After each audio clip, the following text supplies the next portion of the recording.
¿Qué tal, amigos? Nos encontramos nuevamente en el eremitorio Fray Domingo de Betanzos, en lo que será la grabación de nuestro cuarto podcast, Charlando con Lalo Morales, historias y crónicas de Tepetlaustoc. Hoy vamos a tener un tema sumamente fascinante, es la llegada del ferrocarril a nuestro municipio. Para ello tenemos como invitado especial a un antropólogo especialista en la materia. Recuerda que nos puedes seguir en YouTube, nos encuentras como Lalo Morales Tepetlaustoc o en Facebook como Lalo Morales. Acompáñanos. Este es el podcast Charlando con Lalo Morales, crónicas e historias de Tepetlaustoc.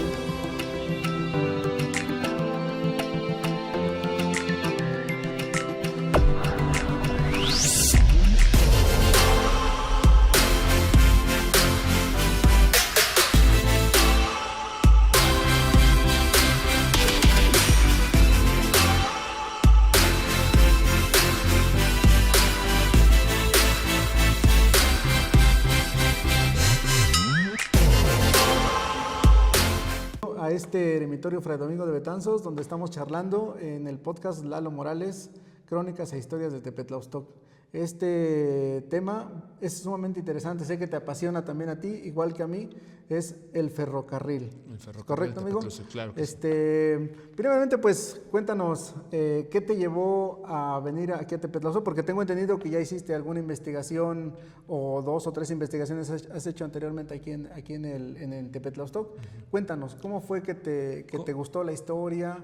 ¿Cómo te enganchaste a este pueblo? ¿Cómo me metí aquí al pueblo y al municipio? Bueno, es una historia muy simpática, Lalo, porque cuando yo estaba estudiando lo que es el posgrado en antropología, mi director de tesis, Scott Robinson, con una intención digamos, de avanzar en el territorio de investigación para futuros estudiantes de antropología y demás, me pide que empiece con la investigación en Texcoco, eso fue en la licenciatura, y luego en el posgrado me pide que empiece con la investigación en Tepetlaustoc, ¿no? A sabiendas que los estudiantes de la Universidad Iberoamericana ya estaban aquí, pero es una manera de competencia por territorio, ¿no? Vamos a decirlo de esa manera.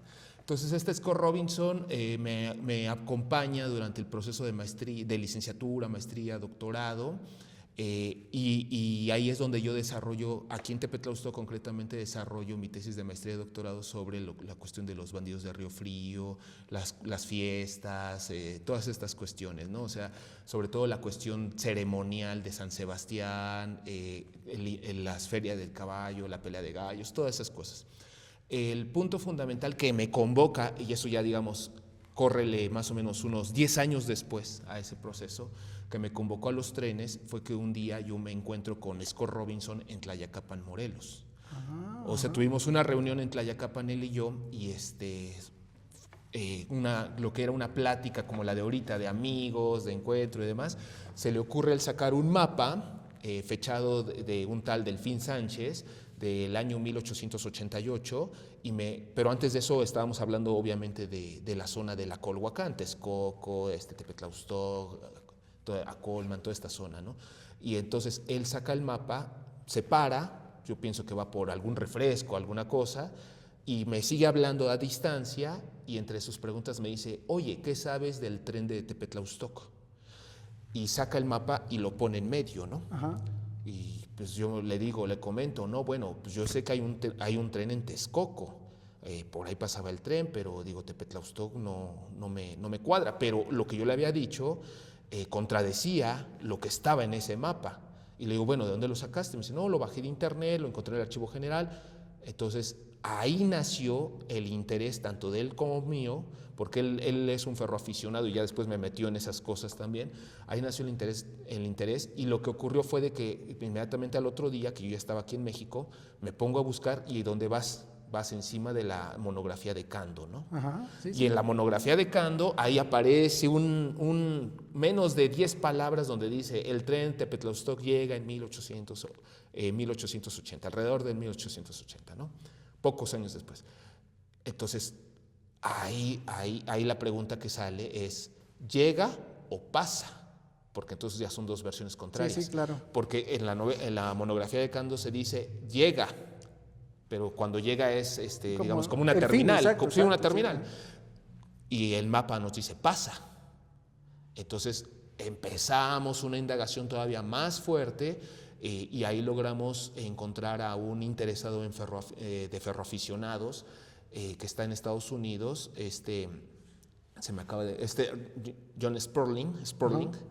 Este Sperling nos facilita una serie de mapas de antiquísimos que fueron utilizados, entre los que fueron utilizados para la segunda intervención norteamericana y otros tantos, y más aparte empezamos a trabajar lo que es él es un geógrafo, entonces nos dio ciertas técnicas para poder hacer como mapeos, el ArcGIS y otras herramientas, y entonces inventamos entre los tres lo que es el análisis geográfico situacional, ¿no? La metodología, que es a partir de mapas, de documentos, de testimonios y demás, tratar de ubicar geográficamente los puntos de los lugares. Y esto nos lleva al Archivo Nacional de Ferrocarriles en Puebla, y concretamente lo primero que tuvimos que hacer es encontrar la bendita estación Tepetlaustoc. Físicamente nunca habías venido, o presencialmente habías venido aquí a Tepetlaustoc, ¿ya habías ubicado la estación? Yo ya había venido a Tepetlaustoc, o sea, la tesis de maestría y doctorado fue aquí. Sí, caminaste aquí en el centro. Pero específicamente la estación. La estación. No, la estación no la... O sea, ¿Cuándo la conoces? La estación yo la vengo a conocer a partir de esta investigación. O sea, yo había pasado varias veces porque en la parte de la Loma yo tengo un amigo, entonces yo pasaba, lo visitaba, o sea, un paredón más. Sí, un tepancal ya. Un tepancal, algo así, un paredón, lo que quieras, ¿no? Pero cuando empezamos a hacer ¿cómo se llama? La sobreposición de mapas, ubicaciones, el ArcGIS, el Google Earth, también el Google Maps, pues de repente se me ocurre decirle, y qué buena pregunta me hiciste, se me ocurre decirle, creo que ya encontré la estación Tepetlaustoc. ¿Nunca platicaste con algún nativo de aquí, con algún vecino? Al respecto. Exacto, no, que te contara. No, porque yo tenía la información que el profesor Cando ya había fallecido para el momento que yo ya tengo esta investigación. Yo iba a visitar a otro amigo que era don Mariano Morales, pero que el COVID también, el COVID también hizo justicia. Bueno, ahí fue cuando me llamaste. Ahí fue cuando te llamé. Y platicamos, ¿no? Sobre ese tema. Exactamente, y entonces a partir de ahí, pero en ese inter yo ya estaba, pues aquí como que la línea del tiempo es disociada, porque yo encuentro la monografía de Cando, la vuelvo a revisar, encuentro las líneas que aparecen, inmediatamente después me vengo a Tepetlaustoc, inmediatamente, nada más viendo las líneas, me vengo a tratar de ubicar a mis antiguos amigos, colegas, personas de aquí que me pudieran dar información. Y ahí es cuando me entero de que el COVID ya había pasado por todo el país, ¿no? Sí, claro. Ajá. Sí, también dejó su huella. Dejó su huella muy pesada. Sí. Entonces, lo que hago es, empiezo a echar mano de todo, así con el celular, con el Google Earth, con todos los editamentos materiales que teníamos en el momento, y con la poca experiencia que uno tenía sobre campo, empezamos a rastrear y termino mandando un mensaje diciendo, creo que ya encontré la estación Tepetlaustoc. Entonces, en ese momento, ni tarde ni perezoso, al otro día inmediatamente me llega Scott de Morelos y y con una, ¿qué será? Con una impresión mal puesta de Google Earth en A4, o sea, la hoja BO normal, y vámonos, ¿por dónde? Y empezamos así a rastrear hasta que llegamos a lo que pensábamos que era la estación Tepetlaustoc. Inmediatamente después de haber encontrado Tepetlaustoc, me dice, pues mira, parece que esto sí cuadra, vamos, donde hay un cibercafé, un lugar donde nos impriman, nos regresamos a Texcoco, imprimimos las demás y empezamos una cacería de lo que llamamos la cacería de vías, y terminamos encontrando estaciones en Metepec, en Otumba, o sea, pero ya con la línea férrea, el mapa que traíamos. Exactamente, ¿no? La línea férrea, ¿no? O sea, terminamos llegando ese día y terminamos llegando a Esteirolo. Es una experiencia que empezó a las, ¿qué te gusta? 9 de la mañana, 10 de la mañana, eran las 9 de la noche, apenas estábamos regresando. Y les faltó tiempo, ¿no? Nos faltó tiempo. Sí. Mira, amigo Roberto, déjame darte unos datos, pues, históricos, ¿verdad? De lo que es Tepetlaustoc. Tepetlaustoc, primeramente, pues va a ser un lugar sumamente importante Importante porque desde la época prehispánica por aquí pasaba unas veredas que hacían los tamemes y conectaban prácticamente con muchos puntos de lo que ahora llamamos México, lo que ahora se llama México, ¿no? Cuando llegan los españoles, ven estas pequeñas rutas, dicen, no, pues esta llega a Veracruz, la mandan a ampliar y tan importante va a ser que aquí va a ser un lugar de mesones. Claro. De hecho, déjame darte un dato muy, muy importante. De los primeros mesones que se van a construir, los mesones y las ventas. Mesones era como más para la hospedería de los arrieros y las ventas era donde podían hacer cambio de mulas o compra de mulas. La primera venta que vamos a tener aquí en Tepetlaustoc es justamente en la Trinidad Maninalco, aquí junto a San Pedro Chaucingo. Ahí hay un barrio que se llama la Trinidad Maninalco y ahí se va a establecer una de las primeras ventas. Es del español Antonio Fernández Boltaña. Él va a ser el fundador, 1646. O sea, imagínate cuántos años tiene ya esa. Actualmente podemos ver esos paredones. Al ser esta vía pues, principal y Tepetlaustoc con la afluencia de la producción principalmente de pulque, de granos, las haciendas sobre todo en el siglo XVIII y XIX, vamos a tener haciendas igual sumamente importantes. Entonces eso va a dar pauta a que ya a finales del siglo XIX, en el último cuarto, pues después de haber recibido el título de villa en 1877, pues se va a dar otro paso más en cuanto al transporte, ¿no? El transporte que era, pues efectivamente, el paso del tren. Pero para hablar de lleno del tren, amigo Roberto, tendríamos que saber un contexto a nivel nacional, claro, ¿verdad? General. ¿Cuándo es cuando se empieza a dar esta parte del apogeo del tren? Ya sea, no sé, siglo XIX, está Santana. ¿Quién está en ese momento? ¿Quién está en ¿no? esos ejercicios? Bueno, para entender la cuestión del tren en México tenemos que entender la historia norteamericana, ¿no? Okay. ¿Quiénes son los primeros que... debemos pensar que en Inglaterra a finales del siglo XIX está la máquina de vapor que se va a traducir con el tren. Entonces, esa la traen para Estados Unidos para hacer las conexiones de la posguerra civil de ellos, ¿no? Hacer las conexiones, de ahí el interés de conectar la parte, digamos, del Pacífico con el Atlántico, ¿no? O sea, la famosa foto de Lincoln donde están donde están los trenes, ¿no? Entonces, pero el detalle de eso es de que Estados Unidos hace un plan de integración. O sea, de integrar los estados que ya los tenía, digamos, habitados o de hacer comunicaciones en espacios como si fuera una red, pues, una red que se expandiera por todo el territorio. A partir de ese momento, Santana decide y solicita, pero para el año de 1837, solicita el apoyo para que se empiecen a hacer esas primeras vías en México.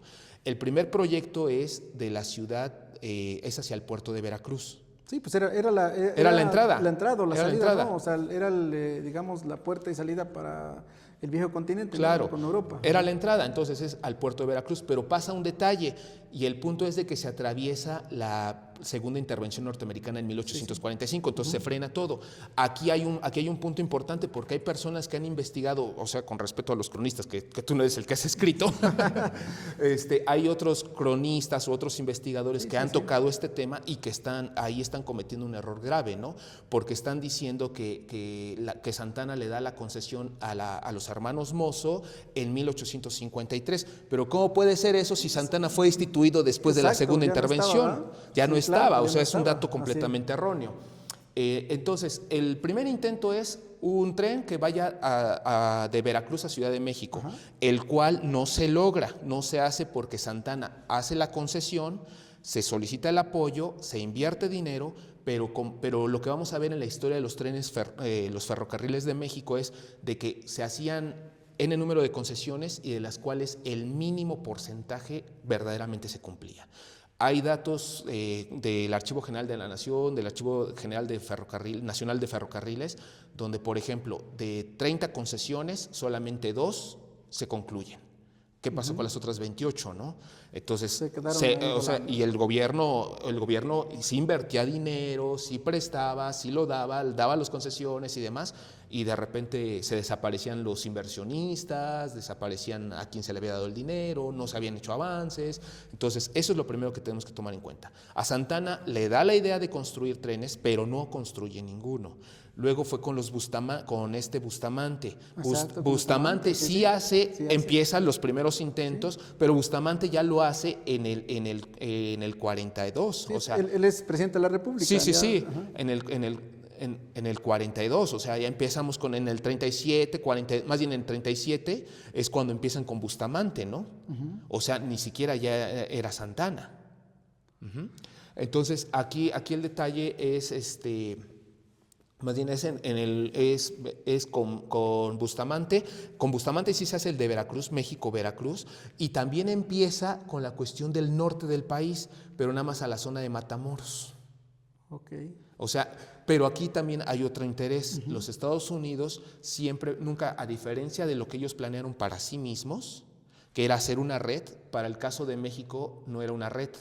Los planes de Estados Unidos y convencieron al gobierno mexicano de todos esos tiempos de hacer vías férreas, pero de extracción. Sí, o sea, siempre hacia lugares donde hubiera puertos, hubiera fronteras, y no tanto de conectar ciudades o conectar estados. Sí, claro.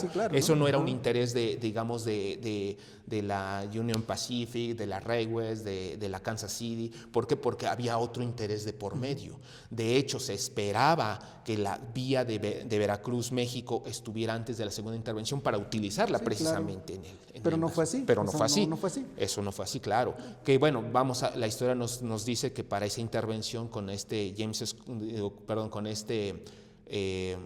Scott, Winfield Scott utiliza la misma ruta de Hernán Cortés, ¿no? En la intervención norteamericana, pero pues eso es otra cosa, ¿no? Bueno, Bustamante hace una parte.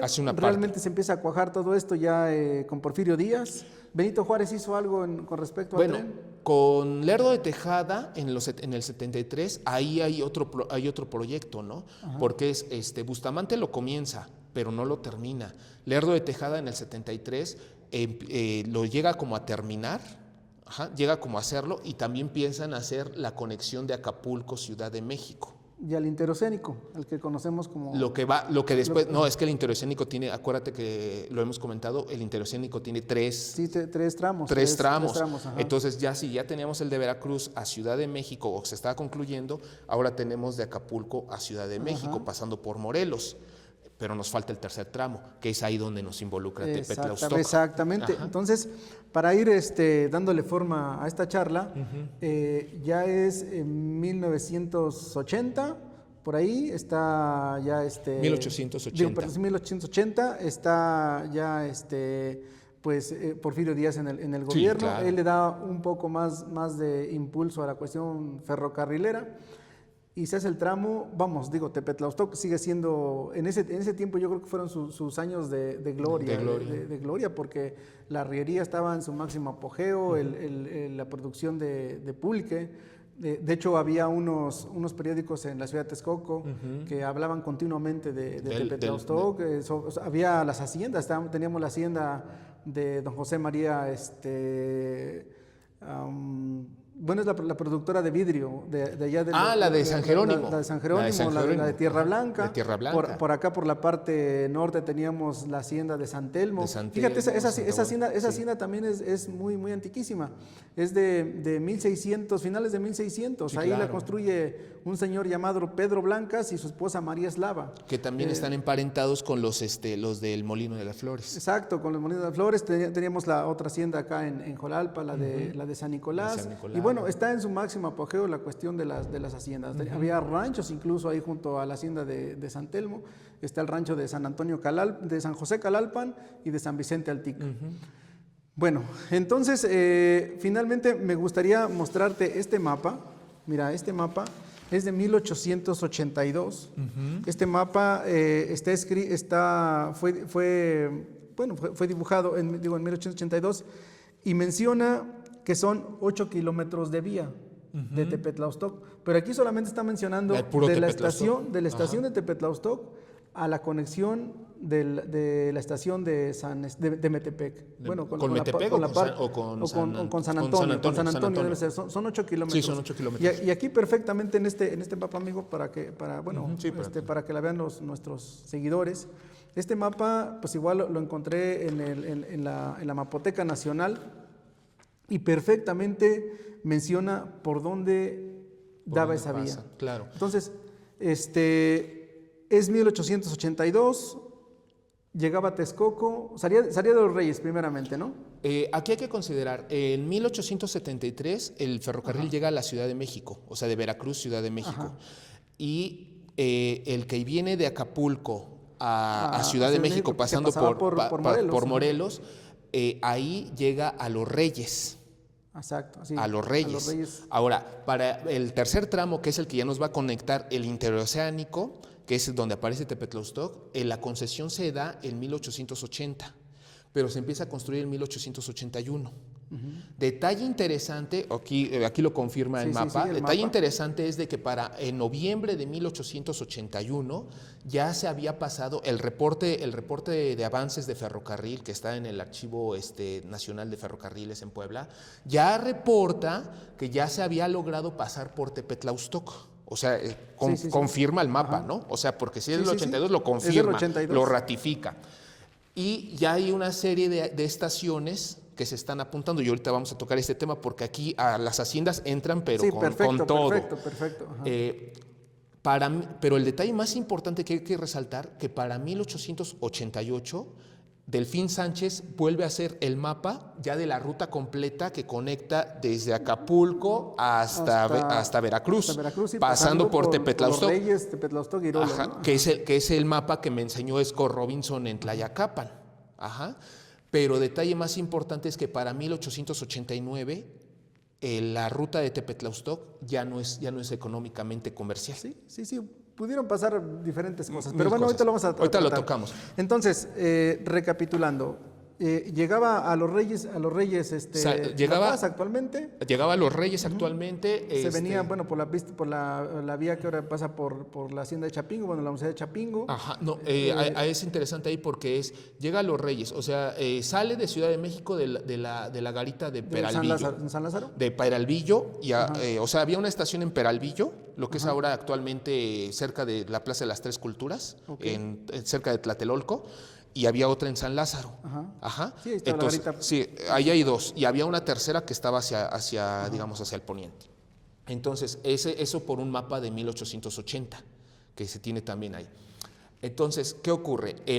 La vía, digamos, vamos a hablar, la vía Los Reyes Irolo, nace desde San Lázaro.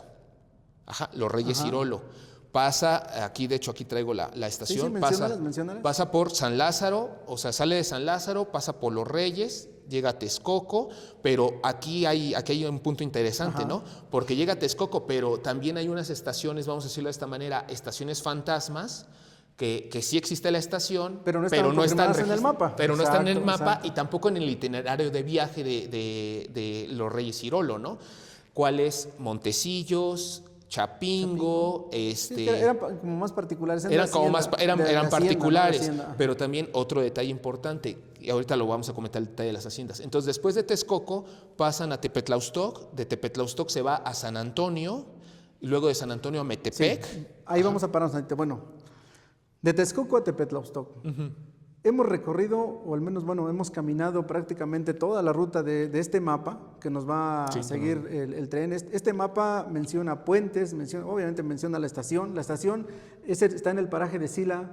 Amigos, yo creo que todos los que conocen Tepetlaústoc o deben conocer el barrio de la Asunción, y a cualquiera que le pregunte el barrio de la Asunción dónde está Sila, te va a decir la estación. Ahí se encuentra la estación, en ese paraje de Sila. Y así lo menciona el mapa, en el paraje de Sila o en los terrenos de Sila. Bueno, salía de Texcoco, pasaba por Pentecostés, llegaba a una parte, no exactamente a Papalota, no al centro, pasaba más pegado al rancho, a los ranchos. Y ahí justamente en un paraje que es de los Reyes Nopala, pero ya está al fondo, por un lugar que ahora se llama La Noria, por ahí La Noria, allá adelantito está el río, el río, ahí ya se llama el río Papalotla. Ahí están los vestigios del puente, ahí justamente ahí pasaba el tren, luego subía subía y llegaba hasta la estación de Sila. De Sila. De Sila. De ahí pasaba y el puente va a tener más o menos unas 20 alcantarillas. Así lo menciona el mapa, ¿verdad? Y también las descripciones. También las descripciones. ¿Qué eran las alcantarillas? Las alcantarillas son como pequeños puentes, pequeños puentecillos para riachuelos, o pequeñas barranquitas, ¿no? Sí, Pero sí. no alcanzan el nivel de un puente completo porque el puente es para ríos grandes, Sí, sí. o para barrancas más extremas. Ok. Aquí el detalle importante que también hay que recordar es de que del tramo de Texcoco a Sila, no solamente pasamos un puente por la altura de lo que decimos la Concepción, ¿no? Digamos la parte de Jolalpa. Ajá. Por eso, esa es la otra salida. Sí, la otra salida. Sí. Llegaba a Sila, donde está la estación. Estás de arriba para abajo. Sí. Sí, Sí, vamos de abajo, vamos de Texcoco para salir hacia aquel lado, sí. hacia Patrachico. Ahí lo que hace es uno sube por Pente, luego hay una como desviación, hace como un giro, pasa por el puente que está ahí ¿cómo le llaman? A ese río. Que ahí está Río Palotla. el río Palotla. Sí, ahí está el paraje que mencionamos ahí de los Reyes, La Noria. La Sí, Noria. Ahí pasa varias alcantarillas Sí. que están registradas. Y luego llega a Sila y después hay otro puente cerca de lo que actualmente es de hecho, cerca del aviario de Idahesh y al lado y atrás del aviario, ahí es una alineación de vía. Sí, bueno, recordemos, aquí prácticamente el mapa es muy preciso, ¿no? Pasa de la vía, llega a Sila, agarra un poquito hacia el norte, Sí. ahí vamos a encontrar como a 1000 metros de la estación, Otra vamos a alcantarilla. encontrar la primera alcantarilla, de hecho todavía existe ahí, es como para dar recorridos guiados, turísticos para ir a ver esas alcantarillas. Luego brinca lo que actualmente es unas granjas que están abajo de la colonia de La Loma, y se va a ir toda la falda del cerro del Teponaztle. El Teponaztle también es un cerro histórico, Sí. aparecen mapas del Y siglo en el Teponaztle, XVI. ¿te acuerdas que comentamos que hay restos que las usaron para mampostería, restos de vía? Exactamente, o sea, ahí todavía vamos a encontrar, ahí en el Teponaztle todavía varias alcantarillas, ahí encontramos como 5 o 6. Sin embargo, mira, te quiero presentar esta fotografía, Sí. que los vean nuestros amigos. Esta fotografía es un puente sumamente, impresionante. Yo cuando veo el mapa y cuando me pongo a buscar en internet fotografías antiguas de Tepetlauztoc, me llevó a la Universidad de Michigan. Resulta que vino un arqueólogo, Jeffrey Parson, en los 60s, y él va a fotografiar precisamente partes de esa vía. Sí, y ahí encuentro esta foto. Entonces dije, esta foto está impresionante porque atrás tenemos el Cerro del Teponazcle. Yo este puente, créeme que no lo conocía. Según lo que estoy viendo, es el que está cerca de lo que actualmente es la vía, o a menos de que me esté equivocando, porque hay otro muy parecido que también Este le cubre la puente mampostería. está en la falda del Teponazcle. Hoy si agarramos el camino que va hacia Belén, Exactamente, subiendo el camino es hacia ese. Belén, a un ladito, ahí está el puente, antes Sí. de llegar a la hacienda de San Nicolás. Ahí se encuentra este puente. De hecho, este puente, mira, yo lo fui nuevamente a documentar, de hecho hice un pequeño videito desde ahí, de tal manera que yo en el año 2022 le mandé el documento al presidente municipal, el señor el licenciado Ismael Olivares Vázquez, para que este puente fuera declarado como patrimonio histórico, ¿no? Por el antecedente que tiene, por toda la historia que tiene. Tantito abajo de este puente se encontraba otros dos puentes. Otros dos puentes. Sí. Uno de ellos ya no lo localizo, definitivamente ya no lo encontré, pero resulta que ahí platicando con algunos vecinos de la Concepción Jolalpa, pues me dicen que hicieron una presa. Y es muy probable que haya quedado sepultado. Desafortunadamente, bueno, pues quizás lo ocuparon como retranque, no lo sé, pero algo pasó.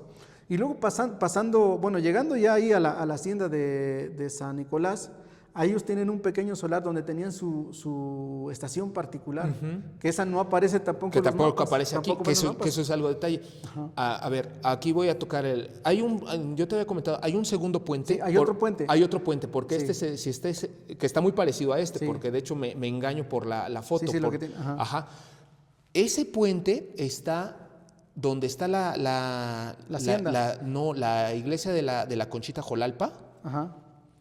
Todavía en un predio privado, actualmente es de tránsito de vehículos. Es este. Es ese mismo. Porque mismo. después sigues esa ruta y te encuentras lo que es la presa del aviario. O sea, No. Esa presa se llama la presa de San Nicolás. Ah, bueno. Se llamaba así la presa de la presa de pues de ahí de la hacienda, pues es la misma. San Nicolás. Bueno. Esa presa yo sí la visité de niño. Y esa presa tenía, digamos, los muros. Los muros. Y en la parte central, donde pasaban las vías, lo único que hizo la gente, le metieron una mampostería de tal manera que le sirviera para retrancar el agua. En algún momento, no sé exactamente en qué fecha, pero pues las fuertes barrancadas de agua rompieron ese muro y pues se pasó el agua, ¿no? Y actualmente quedan todavía los vetustos muros ahí muy parados, seguramente son los que tuviste. Esos son los que yo vi y ese coincide con los mapas que nosotros hicimos y esa parte es una alineación de la vía. Pero ahí adelantito de ese, ahorita que estás tocando ese puente o ese highway donde estaba esa presa, el puente, de acuerdo al mapa, la vía baja todavía baja. hacia San Pablo. Sí, San Pablo Jolalpan, pues también créanme que tiene mucha historia, es una comunidad que tiene bastante historia, que a mí la verdad me fascina mucho esa comunidad, porque ahí tienen un highway ahora muy cerca de la comunidad que se llama la Cruz del Progreso. Ahí hay un highway que fue hecho más o menos a mediados del siglo XIX, no tengo el dato exacto, pero aquí menciona ese highway. Está mencionado en este mapa. Y también están en los reportes de ahí. Y ahí hace vuelta la vía del tren porque agarra fuerza. Sí. Agarra fuerza para subir. Y le servía para cuando venía de regreso de allá hacia acá. Agarrar vuelo. Exacto, para como que disminuir la velocidad, ¿no? Con lo que tú decías de San Nicolás, o sea, aquí debemos pensar también lo que yo decía, estas estaciones fantasmas o piratas. ¿Por qué? Porque no aparecen en el itinerario de viaje. Sin embargo, sí tenemos, ya haciendo una investigación de terreno, visitando y demás, se localizó en esta investigación que se encontraron a menos de 120 metros de distancia de las vías. O sea, hay otras haciendas, ¿no? Pero las que están, digamos, a menos de 120 metros de distancia de las vías son San Nicolás, aquí en Tepetlaustoc, Chapingo, Montecillos, Chapingo, San Nicolás, y luego de ahí nos vamos hasta Suapayuca, Hidalgo, y luego San Lorenzo, la hacienda de San Lorenzo, ¿no? Que esa vuelve a estar ya en Estado de México. Sí, mira, y precisamente otro documento que localizo en el archivo municipal es de 1883, ¿sí lo vamos a mostrar? 1883, está la fecha, donde le piden al gobierno municipal que mencione qué vías tiene o qué medios de comunicación. Aparece. Y aquí ya aparece, o sea, es marzo 16 del 83. Del 83. Menciona que ya tiene 8 kilómetros de vía. Esta vía se llama, de hecho se llama la Angosta. Angosta se llama. La vía Angosta, porque es Angosta. De Riel Corto. Y los predios que va a tocar, dice, es Sila, Los Reyes, La Concepción, Jolalpa. Exacto. Y esos son los puntos que toca al menos aquí. Otro punto bien importante ahorita que mencionaste las vías. Y además menciona, este documento menciona que principalmente es para dos cosas, para transporte de persona y transporte de pulque. O sea, eso acredita que Tepetlaustoc pues, era un productor importante de pulque. Y aquí quiero traer pues a connotación lo que la gente nos ha contado, lo que se queda en la historia oral. Hace poco más de un año entrevisté a una de las señoras más longevas de esta comunidad y se llama doña Hermelinda Morales, precisamente mamá de Mariano Morales, el Mariano Cando, el extronista. Bueno, ella me menciona que en alguna ocasión a ella le contaron que el tren se había descarrilado y que llevaba tanto pulque que la gente que había ido a San Mateo Chipiltepec, que está en esa misma dirección, pues se había ido a juntar, a traer su pulque, los señores se pusieron bien borrachos. Y eso es tan verdadero porque nuevamente me lo vuelven a contar en la Concepción Jolalpa. Otro amigo que le mando saludos incluso es Beto Beltrán. Él también me cuenta esa leyenda que alguno de sus conocidos le puso piedras al ferrocarril para tirarlo. O sea, eso fue verdad, ¿no? Y fíjate, otros datos así sumamente importantes que han quedado en la historia oral son dos. Uno, relacionado con las iglesias y las pues, vírgenes, ¿no? La Virgen de la Concepción Jolalpa va a llegar precisamente en el 83, 84 aproximadamente, bajo un documento, un libro que publica un amigo de apellido Almeraya, de ahí de Jolalpa, donde menciona que la Virgen efectivamente llega a la estación de aquí de Salazarco, bueno, también es conocido como el paraje como Salazarco y Sila, y en procesión la llevan a una casa de la familia Espinosa, ahí en Jolalpa. Y luego aquí nos vuelven a contar la otra historia, porque también llega en esa fecha, no llegaron juntas las vírgenes, pero en otra fecha llega la Virgen de la Asunción, y también llega más o menos en esa fecha, en esa década de los 80 del siglo XIX, y también va a llegar. Y la gente la fue a recibir igual en procesión a la estación, y la llevaron a la iglesia. Hasta nos describen cómo fue la iglesia. La iglesia en ese tiempo no tenía todavía piso, era de tierra, y festejaron con pulque y con tamales. O sea, eso se va quedando en la memoria histórica de la gente. Hoy día, pues digo, como cronistas nos toca redactar todo eso y poner las fuentes de quién nos las contó. O sea, de que fue una vía muy popular, lo fue. También he platicado con mucha gente de aquí de la comunidad y me dicen, no, es que el tren no solamente llegaba a la estación, sino llegaba hasta San Telmo y llegaba hasta San Vicente Calalpan y llegaba a San José Altica. Y yo decía, ¿cómo puede ser posible? Pues de aquí para llegar teníamos que pasar por San Pedro, por San Vicente en los Cerros. Eran vías particulares. Era difícil. Sin embargo, esa duda me llevó a platicar con un señor que se llama Esteban Blancas, de los Blancas, linaje de los Blancas, fundadores de la Hacienda San Telmo y la Hacienda Santa Bárbara, ahí en Otumba.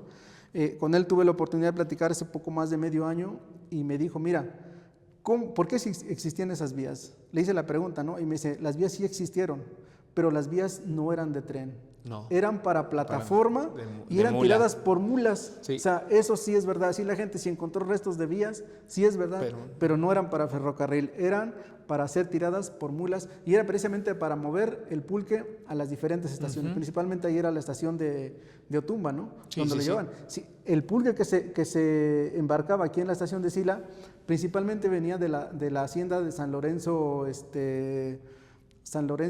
Zacualtitlán. Esa hacienda es una hacienda histórica también porque la funda un español, José Antonio Dimas Maldonado. Posteriormente pasa a propiedad de los Blancas.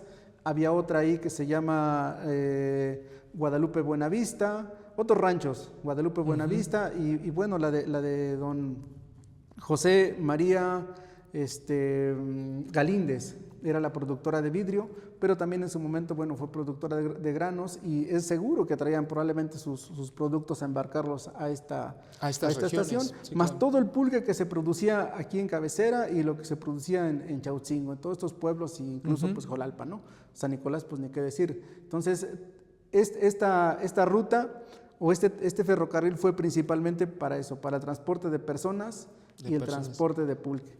¿Recuerdas en esos documentos que tú viste cuánto cobraba o cuánto era el pasaje de aquí de la estación de Sila a la Ciudad de México? No lo recuerdo, pero sí hay un documento. Hay un documento que sí lo dice y vienen las tarifas, ¿no? Y las salidas también. Y las salidas. Ahorita no lo recuerdo, pero podemos decir que el trayecto de Texcoco a Airolo duraba más o menos 6 horas. Sí. O sea, era mucha vuelta, ¿no? Sí hay el documento de itinerario, el que alguna vez te compartí, ahí viene el costo. Acá el punto que digamos hay que resaltar es de que esta vía, Los Reyes Irolo, que es el proyecto que realmente nos convoca a Scott, a Sperling y que ese fue el motivo por el que nos contactamos en algún momento. Era todo este debate, ¿no? Estar encontrando las alcantarillas, los puentes, las estaciones, las haciendas, y se logra encontrar todas las estaciones, todos los puntos que se tocaron, ¿no?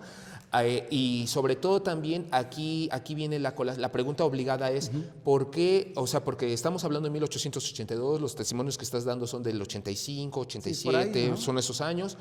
La pregunta obligada, ¿por qué desaparece, entre comillas, porque ahí quedaron las vías, la estación Tepetlaustoc, estación Sila en el 89, ¿no? Porque el señor Delfín Sánchez, que fue el concesionario de y que para nuestros amigos que nos acompañan, recuérdate que Delfín Sánchez era yerno de Benito Juárez. Pero él era un catalán, era un español. que se benefició tanto del gobierno de Tejada como del gobierno de Porfirio Díaz Y de Benito Juárez, y aprovechó la curva con Benito Juárez. También con Maximiliano, también metió concesiones con Maximiliano, porque Maximiliano también le interesó mucho lo de los ferrocarriles. Entonces, con Benito Juárez se casa con su hija, le construye una casa ahí en Reforma, cerca del Monumento de las Mujeres. Actualmente es un hotel, hotel, bueno, no comerciales, pero es un hotel ahí. ¿Cómo se llama? Pero lo más importante de esto es que en 1889 se modifica el mapa y se evita pasar, se sale de Texcoco, o sea, sigue siendo los Reyes Cirolo, se sigue llegando a Texcoco y de ahí se brinca a San Antonio, brincándose toda la zona de Tepetlauztoc. Sí, ya la parte que actualmente conocemos, ¿no? La parte que estamos hablando. Sí, se brinca todo eso. Se brinca todo eso y respeta la ruta, pero también hay otra modificación, que la estación Otumba la mueven. Lo que conocemos actualmente como la estación Otumba es la segunda estación Otumba. Fíjate. Eso ahí Sí, la adaptaron. No, de hecho la movieron geográficamente. movieron, Actualmente es el Museo Regional de Otumba del Ferrocarril y estaba organizado por una concesión de unos voluntarios, y el voluntario que lo administra es nieto de uno de los ferrocarrileros, ¿no? Sí, pues fíjate, amigo, qué charla tan importante, tan histórica, que nuestros amigos pues están conociendo, ¿verdad? Cómo fue la ruta del tren aquí en Tepetlauztoc. Y bueno, pues como ya vimos que efectivamente solamente es menos de una década lo que está funcionando aquí en Tepetlauztoc. Son 7 años 8 años. 7, 8 años. Lo que tenemos la apuesta, ¿no? Que es, a esto coincide, perdón por interrumpirte, sí. Pero es la parte del pulque que lo transportaban. Acordémonos que en la década de los 30 empieza la prohibición de alcohol en Estados Unidos, sí. México no se quiere quedar atrás, y luego cuando empieza el auge de la cerveza hay una persecución del pulque. Ahí es donde se inventan las famosas monas al pulque, y todo eso. Cuando tú hablas con los tlachiqueros, como lo hemos hecho, te dicen, ¿no? Si a eso le cae agua, se echa a perder. O sea, ¿cómo alguien le va a estar echando excremento de algún animal? Fíjate que, bueno, ahorita que toda esa parte, va a tener aquí prácticamente en Tepetlauztoc, pues primeramente la etapa de la arriería, la etapa del tren, y luego viene otra etapa de la herrería, la segunda etapa de la herrería.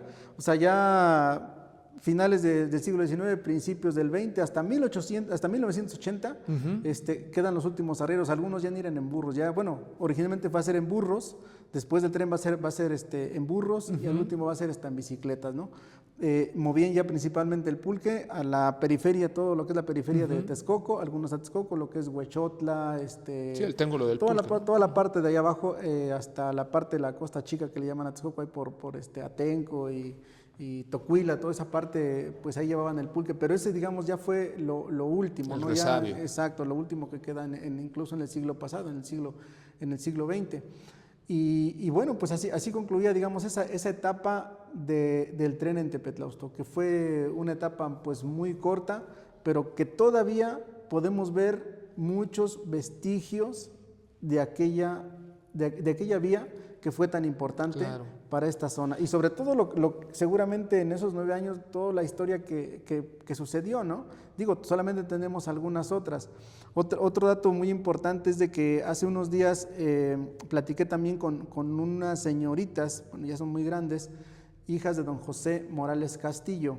Ellas también tienen documentos muy, muy antiguos donde su tío va a ser uno de los despachadores de ahí de la estación, ¿no? Él se encargaba de vender los timbres, hicieron por ahí unos timbres, un libro muy antiguo donde decía que llevaban, porque además eran muy rigurosos, o sea, había primera clase y segunda clase. Sí. En primera clase, pues todos los demás alta élite de aquí de Tepetlauztoc podían circular. En la segunda clase decían, no puedes llevar guajolotes, no puedes llevar esto, no, o sea, tenían sus reglas muy marcadas, ¿no? Sí. Entonces toda esa información, pues la vamos a compartir con nuestros seguidores, pues para que conozcan esa etapa tan bonita de Tepetlauztoc, esta etapa tan bonita del paso del tren. Pues para ir cerrando, amigo, ¿te gustaría agregar algo más? Pues que sería interesante con la continuación de la indagación por qué se cierra, ¿no? O sea, y esto lo que hemos conversado, ¿no? La etapa de la herrería, la decadencia de las haciendas, porque como lo hemos visto, ¿no? Sí. Varias estaciones a ¿qué son? 220 metros de distancia de las vías, ¿no? Entonces están ahí, más aparte las rutas alternas de otras pequeñas haciendas tiradas por mulas o trenecitos particulares como el que tenían en el Molino de Flores, ¿no? Ándale, exacto. Entonces, sería interesante ver. La apuesta que se tiene es que las concesiones se iban dando, no solamente las concesiones era un juego político, ¿no? Porque a Delfín Sánchez le toca hacer la ruta a los Reyes Irolo pasando por Tepetlaostoc y le toca también hacer la modificación de la misma ruta, ¿no? Y por las dos se cobran. Que cabe mencionar que para que la ruta Reyes Irolo pasando por Tepetlaostoc, según los datos de coste, fueron 66,500 pesos por kilómetro, no pudiendo pasar de 100,000 pesos por anuales en gasto. Ajá, es interesante sí, eso, saber ¿no? Entonces, el presupuesto. Todos los presupuestos, ahí, y que se hace en un tiempo muy rápido, pero al mismo tiempo no solamente ya se estaba haciendo esa, sino que para 1889, que ya estaba en funcionamiento la de Tepetlaostoc, el mismo concesionario se le ocurre hacer la modificación, ¿no? Entonces aquí hay que ver, dejar la pregunta, qué influencia tuvieron, por ejemplo, los bandidos, qué influencia tuvieron las haciendas, quiénes estaban de concesionarios, qué pasó ahí, porque se vuelve, en cierta manera se vuelve como un tanto errático de, pues yo construyo esto, pero ya no me gustó y me lo llevo para acá, y me lo llevo para acá y rompo con todo esto, ¿no? O sea... Sí, seguramente, pues esto nos da tema para seguir investigando. Claro. ¿No? Mucho. Seguramente, bueno, evidentemente tenemos mucho trabajo por hacer para poder darle explicación de todas estas preguntas que nos van surgiendo, ¿no? ¿Algo más, amigo? Pues ya nada más para terminar, qué bueno que me diste la última vez la palabra. Pues sí, para nuestros amigos y demás siempre es importante, ¿no? No quedarse nada más con lo que uno dice, porque como lo acabamos de ver, ¿no? Otros cronistas previos a ti tienen otros detalles que históricamente no se sostienen, o sea, históricamente no se logran sostener, y aunque estén publicados en libros y demás, siempre hay que, sea internet, sea un documental, sean estas tertulias, sea un libro, siempre hay que investigar el porqué y ver las temporalidades, ¿no? Sí, creo que, mírate, mencionas algo bien importante. Para ser, pues yo creo que un buen cronista, un buen investigador, siempre hay que tener las pruebas, ¿no? Sí. Y las pruebas de lo que uno está diciendo, ya sea una fuente escrita, una fuente oral o una fuente física. Yo creo que, es más, estoy seguro que para ser cronista uno debe caminar. Debe caminar y tocar puertas, investigar, hacerte preguntas, pero sobre todo buscar esas respuestas. Eso y reconocer las fuentes. Claro. En todos los momentos tú has estado mencionando, me lo dijo fulano, me lo dijo sutano, estuvo en este documento, estuvo en este otro. Sin embargo, un detalle que yo sí considero que en Tepetlaostoc es que muchos de los cronistas que han pasado desde que yo conozco el tema, pocas veces mencionan las fuentes originales y tampoco comparten las fuentes originales. Finalmente no es dueño de la información, solamente es portavoz, ¿no? Amigos, pues estamos llegando al final de este cuarto podcast que se llamó El ferrocarril en Tepetlaostoc. Es un tema sumamente bonito. Seguramente, pues posteriormente vamos a hablar de otros temas como las vías de comunicación, incluso el camino real, la arriería. Y un tema bien importante sumamente importante es la carretera Tepetlaostoc-San Juan Tezontla. Fíjate que esa es un tema sumamente histórico. Hay personas, yo los llamo héroes, que se han quedado olvidados. Y la persona que tomó la iniciativa para hacer este tramo de carretero de aquí, de la cabecera municipal a San Juan Tezontla, hoy está prácticamente olvidado. Y créeme que todos los días pasamos por ahí mucha gente, usamos esa carretera tan rápida, originalmente solamente era por Jolalpa y Papalotla, pero esta parte, el que inició, se ha quedado en el olvido. Y nosotros nos toca como cronistas, pues darlos a conocer. Vamos a hacer otro podcast sobre esa carretera, porque tenemos mucha información, ahí tenemos muchas fotografías de esa parte. Amigo Roberto Rivera, te agradezco mucho que nos hayas acompañado en este cuarto podcast que se llamó el ferrocarril. Espero en otra ocasión podamos hablar de los bandidos de Río Frío, del trabajo de tesis que hiciste aquí en este pueblo. De hecho, yo te reconozco un trabajo sumamente importante, que tú le das un contexto. Para mí es muy real cómo tú aprecias la parroquia Santa María Magdalena, la forma en la que está, cómo están ubicados pues los retablos, sobre todo. Ese contexto para mí es muy, muy importante, muy convincente. Cuando leí tu tesis me fascinó. No, muchas gracias. Amigo Roberto, nuevamente, muchas gracias. Qué gustazo. Gracias, amigos. Les recordamos que nos pueden seguir en las redes sociales como Lalo Morales, en Facebook y en YouTube. No te olvides darle like y seguirnos. Se llama Lalo Morales Tepetlaustoc.